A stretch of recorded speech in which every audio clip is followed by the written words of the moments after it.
नमस्कार दोस्तों, मैं doctor Preeti Pandey, Baluni hospital, ring road.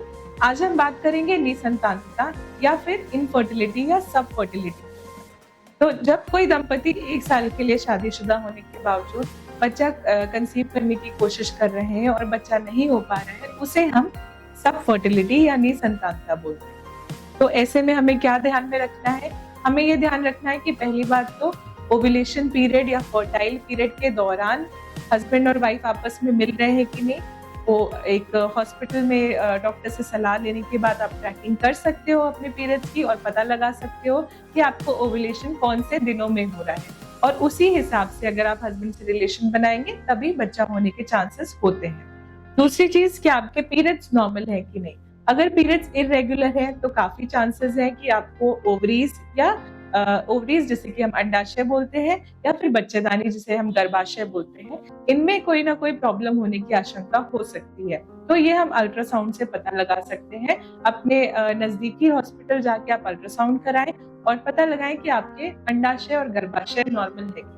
तीसरा चीज, जो हमारी नलियां हैं जिसे हम फेलोपियन ट्यूब बोलते हैं, वो खुले होने चाहिए। अगर वो ब्लॉकेज है किसी भी कारण से, ट्यूबरकुलोसिस हो सकता है, इन्फेक्शन हो सकता है, कोई जन्मजात कंजेनिटल भी हो सकता है।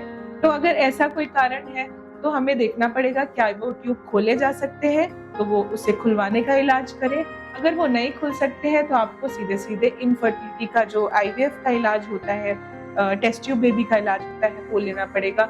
अगर ट्यूब्स ब्लॉक हैं तो इसके अलावा आईवीएफ या टेस्ट ट्यूब के अलावा कोई इलाज नहीं है। अपने पैसे इधर उधर वेस्ट ना करें और एक आईवीएफ एक्सपर्ट से मिलें। चौथी चीज है कि अगर हस्बैंड में कोई दिक्कत है, हस्बैंड के सीमन या उसके शुक्राणुओं में कोई दिक्कत है, तो भी प्रेगनेंसी करने में दिक्कत आएगी।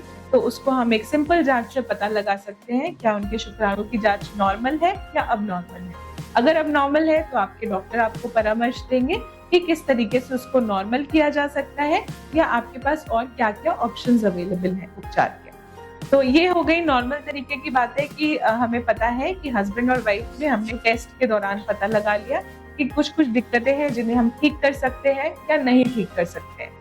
इन केस अगर हम नहीं ठीक कर सकते हैं, किसी औरत की अंडेदानी नहीं काम कर रही है, तो एक डोनर एग नाम का इलाज उपलब्ध होता है जिसमें कि किसी दूसरी महिला का अंडा निकाल के हम उसी औरत के गर्भाशय में डाल के उसे प्रेगनेंसी की खुशी दे सकते हैं।